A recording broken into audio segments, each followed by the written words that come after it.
presenta Santander. Abrí tu cuenta Soy Santander ahora, en 3 simples pasos en santander.com.uy.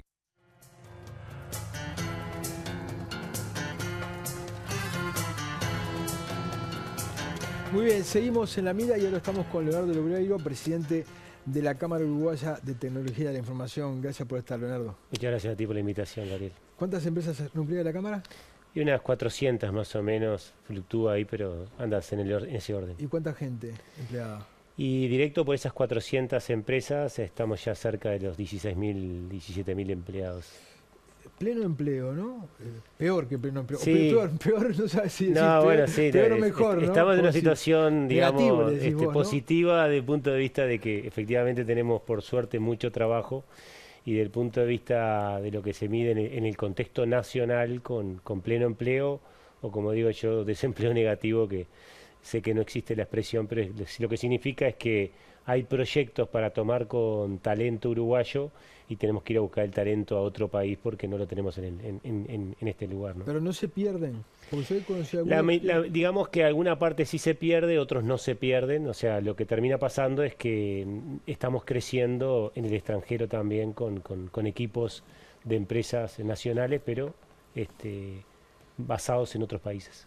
Dice una cosa, en el sector pasa esto que pasa en el resto de la educación, que pasa en la educación donde están los que desertan, los que no terminan, pero entre los que terminan hay una baja calidad de formación, ¿no?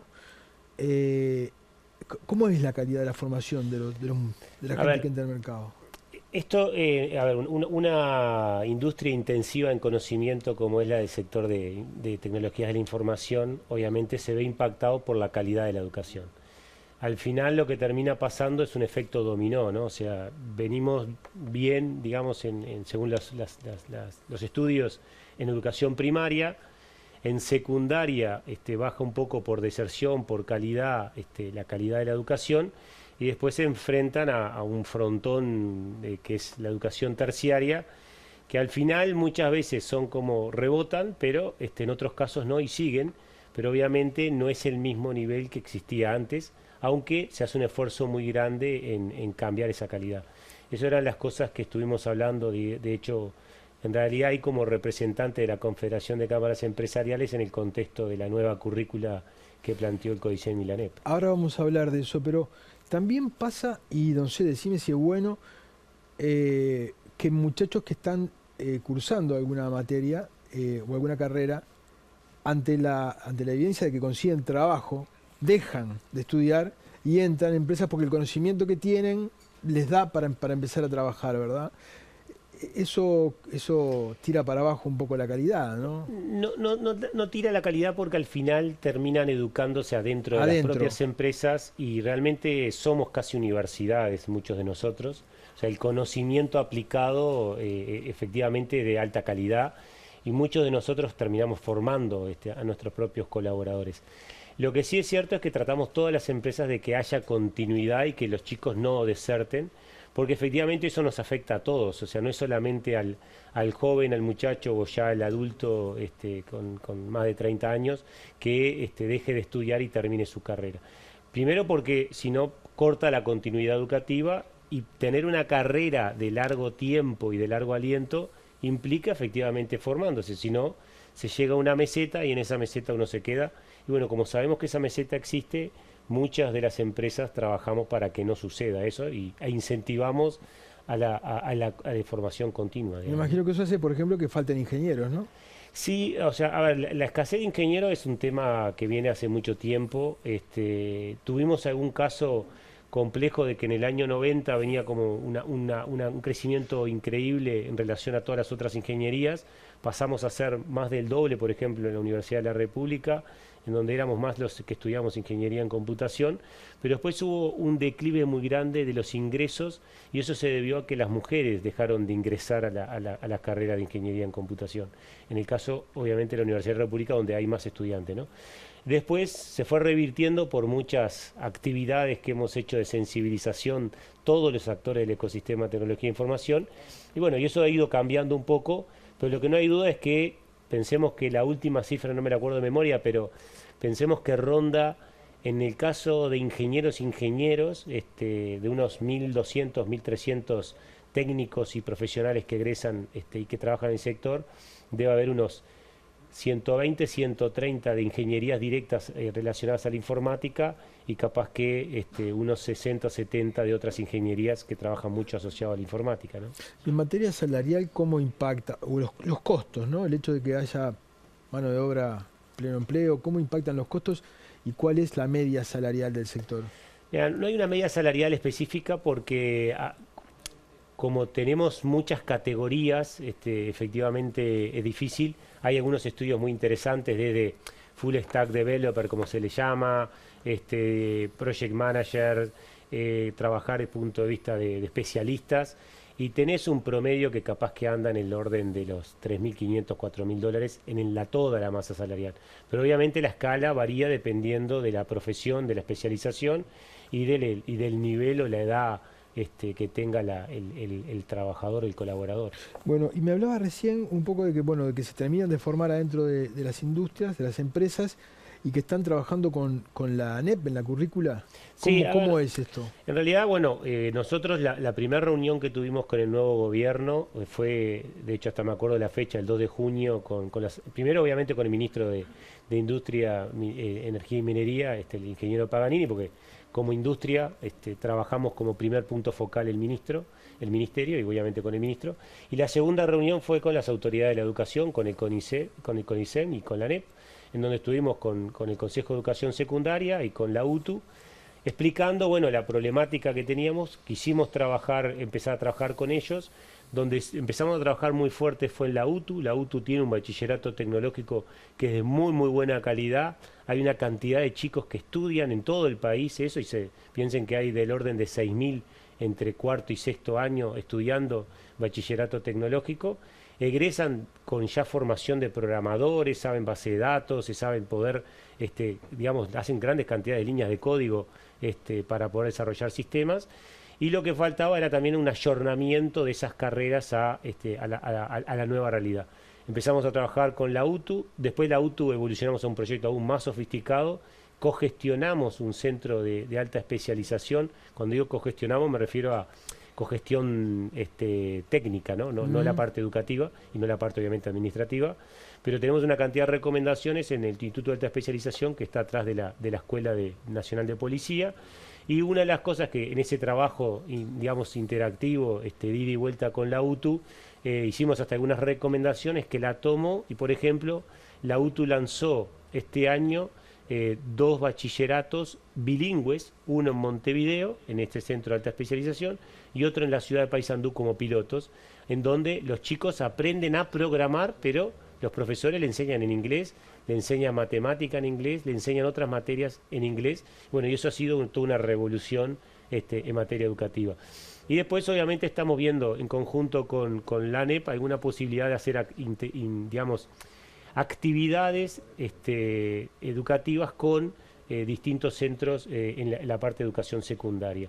Pero lo que sí, obviamente, en ese análisis de la currícula, mucho de lo que nosotros reclamábamos era la incorporación fuerte de lo que es el pensamiento computacional, el pensamiento crítico, el trabajo en equipos, y bueno, son de esas cosas que las vimos reflejadas en la nueva propuesta de la currícula basada en habilidades específicas para la educación en el trabajo. ¿Desde cuándo es buena la educación en la UTU? Porque la última referencia que yo tengo, no es cierto que no me puse muy a tiro en los últimos años, pero te diría que hace 12, 13 años no era muy buena. Mira, nosotros la experiencia que tenemos de los bachilleres me refiero exclusivamente al bachillerato tecnológico, es buena. Lo que pasaba era una cosa que hasta nos dolía a nosotros mismos y éramos parte responsables de eso, es que egresaban muchos en ciudades, yo que sé, como Bella Unión, 20 chicos que terminaban el bachillerato, pero no tenían una oferta. Primero no podían, por temas, digamos, de contexto económico, poder viajar a Montevideo, seguir estudiando, ir a Salto. Y bueno, y eso es lo que pasaba, que terminaban, digamos, trabajando en otro sector y no trabajaban en el sector tecnológico, o seguían educando. Increíble que en un sector como este no se pueda enseñar a distancia, ¿no? Bueno, lo que terminó pasando es que eso, te estoy hablando del año 2018, empezamos a hacer algunos programas como el que hicimos con INEFOP del programa BIT, formamos a más de 1000 jóvenes, muchos de ellos egresados del bachillerato tecnológico, hoy varios de ellos terminaron esas tecnicaturas y son colaboradores en nuestra empresa. De hecho, sin ir más lejos, en mi empresa, en la empresa Quanam, tenemos un centro de desarrollo en Bella Unión y uno de los chicos es egresado de ahí del bachillerato tecnológico, después hizo el programa BIT y hoy trabaja y da servicios a empresas basadas en República Dominicana y en Estados Unidos. Lo interesante es que después empieza a haber ese efecto contagio, que es lo que faltaba. Es decir, que haya gente en un bachillerato que terminó en Guichón, que terminó en Tranqueras, que terminó en Bella Unión, que terminó en Minas, y diga, estoy trabajando para una empresa tecnológica, pero desde donde yo quiero trabajar, de donde está mi gente, mis amigos. Y lo que terminó pasando fue que durante la pandemia, esa barrera que teníamos las empresas de ir a buscar el talento y que se radicara en su lugar, bueno, esa es una de las, digamos, cosas. Es feo decir que durante una pandemia hubo cosas buenas, pero eso fue una cosa buena para el sector. Cuando yo te decía lo de la información que tenía era que los programas que se enseñaban estaban un poco atrasados, ¿verdad? ¿Cómo es esta historia en una disciplina donde todo avanza tan rápido que de pronto haces 4 o 5 años y lo que aprendiste el primero ya cambió o hay cosas nuevas para aprender, ¿no? Es una formación permanente. Es formación permanente, pero hay determinadas formaciones, al mismo momento que uno dice para la ingeniería uno tiene que aprender determinadas cosas estructurales. Básicas que siempre son permanentes. Que siempre son, o si querés en la modalidad que está planteando ahora la ANEP y el CODICEM de pensamiento crítico, pensamiento computacional, o sea, saber lo que es un algoritmo y entenderlo y poder construir un algoritmo aunque sea teórico abstracto, eso hace que sea muy importante porque después lo único que cambia es el lenguaje de programación, cambia la forma de diseñar una base de datos. Pero hay determinadas estructuras mentales que por suerte son de la forma que se educa en la UTU. Hay una cosa muy interesante y aprovecho como analogía para que se entienda y toda la audiencia lo comprenda mucho mejor todavía. Hoy grandes algoritmos que se utilizan de inteligencia artificial fueron creados teóricamente, o sea, por teóricos, en la década de los 50. Muchos de optimización matemática fueron creados en esa época. De hecho, hasta había un artículo de Harvard que decía algoritmos en el ático, ¿no? O sea, como viejos algoritmos, pero lo que no había era el poder computacional para poder desarrollarlos o nuevos lenguajes de programación que permitieran sacarle mayor provecho a esos algoritmos ya construidos. Pero el algoritmo que está dentro de una aplicación como Waze, que muchos de nosotros usamos para movernos en varias ciudades del mundo, ese algoritmo, que la base es un algoritmo construido en la década de los 40. O sea, si a alguien le enseñan ese algoritmo, aunque sea teórico, no importa el lenguaje de programación, clarísimo. Después podría hacerlo en lo que hoy se usa, que se llama Python, otros lo harán en Java, otros lo harán en C, pero yo lo aprendí en Pascal. No importa en qué lenguaje lo aprendí. Está bien. O sea, lo que importa es el nivel de la abstracción y las estructuras que te permitan llevarlo adelante. ¿Cómo se fomenta? ¿Cómo fomentamos más para que los muchachos se encaminen hacia allí? Esa es una pregunta de muy difícil respuesta, porque de hecho es el problema que hoy tenemos, que nosotros nos damos cuenta. O sea, capaz que yo hablo ahora y algunas personas me entienden y otros no me entienden. O sea, no logran dimensionar el futuro que hay trabajando en este sector de tecnología. A veces piensan, por eso queremos desmistificar el tema de la ingeniería. ¿Necesitamos más ingenieros? Sí, pero también necesitamos mucha gente creativa que piense en digital. Pero cuando digo en digital es que haga una muy buena campaña digital en Instagram, que haga un buen video para promocionar un producto, que haga una buena pantalla para ser utilizada fácilmente. O sea, es como a veces decimos, yo necesito hacer una aplicación móvil, pero para que la use mi madre que tiene 92 años o mi suegra que tiene 80. Entonces, si no pensamos en el usuario, si no pensamos en los otros, De hecho, hoy muchos equipos multidisciplinarios que desarrollan aplicaciones están formados por psicólogos, están formados por diseñadores gráficos, y después capaz que interactúa un programador, un analista o un ingeniero para desarrollar la aplicación. Pero es muy importante que ese psicólogo o ese diseñador gráfico piense con cabeza digital y piense en ciertos niveles que decimos nosotros de abstracción que permitan desarrollar esa aplicación con impacto, ¿no? ¿Y pensás que el Estado,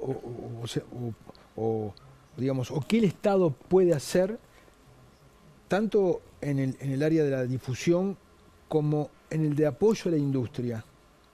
A ver, en el área de la difusión, primero hay que trabajar en todos los niveles. Hay que trabajar desde el nivel educativo, porque cuando uno logra hacer cosas como logró el Ceibal, de llevar una computadora a todas las casas, a toda la parte educativa, empezar a poder no perder esa alfabetización digital que era necesaria, bueno, eso es importante y ya hay actividades y hay que potenciarlas.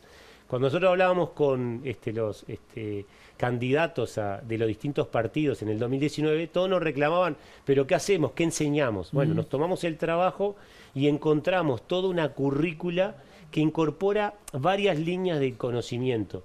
Hacer eso, incorporarlo desde edades tempranas, por ejemplo, el tema del análisis de datos, entender la información. O sea, si tú y yo manejamos información, podemos manejar a la gente. Entonces, hay un concepto que hoy se llama, en español se le dice anumerismo, en inglés a veces se le llama data literacy, es entender los datos. Eso se enseña desde edades tempranas y es importante porque si no la gente no tiene los grados de libertad que tiene que tener. Entonces, el conocimiento da libertad, la enseñanza da libertad. Y eso es lo importante. Después que uno tiene eso, ya el camino es más fácil. Ahora, cuando el camino no lo hicimos de esa manera, tenemos que hacer actividades. Entonces hay que hacer actividades de, por ejemplo, en el programa de la ANEP del quinquenal, incorporaban el concepto de alfabetización digital. Pero no alcanza con la velocidad, ya tiene que estar haciéndose las cosas porque los trenes pasan y nos los estamos perdiendo todos. Entonces hay que tomar las acciones más rápido. O sea, una de las cosas que me decía Robert Silva cuando participé de esas actividades, me decía, y más rápido, y sí, más rápido, porque si no, no nos da el tiempo. Entonces, ese tipo de cosas hay que hacerlas. Después, claro, lo otro que hay que entender es la importancia que tiene incorporar tecnología para el desarrollo de la productividad de los otros sectores de actividad económica. Entonces, uno tiene que entender que hoy la tecnología nos invade en todos los sectores de actividad económica. Entonces, si uno logra incorporar tecnología, el país es más productivo. O sea, no es solamente nuestro sector. Y eso es lo que quisimos reflejar cuando sacamos el año pasado el concepto Test Uruguay. No era solo venir y probar nuestra tecnología. Yo quiero que se pruebe acá el tractor autónomo en los campos uruguayos, pero con ingenieros uruguayos. Yo no quiero que me venga dada la tecnología. Yo no creo que los robots vengan construidos de China o de Estados Unidos o de Israel. Me encantaría que los construyeran los ingenieros uruguayos y los técnicos, y fíjate qué interesante, la gente que trabaja en herrería, la gente que trabaja en carpintería puede construir robots. Después tiene que haber alguien que los programe. Pero saber construir un robot, saber hacer las piezas y poder construirlo es muy importante. Entonces, todo eso es parte de todo un combo. Hay que trabajar en todas las líneas de actividad. Lo que sí nos falta es ese convencimiento de que entiendan la importancia que hay. Vos me preguntabas hace un ratito el promedio salarial. Nosotros convencimos por suerte una empresa colombiana, pero liderada por uruguayos, que se instalara en la ciudad de Paysandú. Hicieron un acuerdo con la Intendencia, tuvieron en comodato por 10 años un acceso al Paysandú Innova, contrataron 25 personas en enero. Van a contratar 25 más y van a llegar a 100. En promedio, cuando lleguen a ya estar en ejecución, en régimen, van a tener 100 personas a un ingreso promedio salarial en la mano, para dejarlo en $3.000, $4.000, esos son $400.000 por mes que entran en la ciudad. Imagínate lo que significa eso. Imagínate lo que significa poder convencer a 1.000 especialistas extranjeros que vengan a vivir al Uruguay.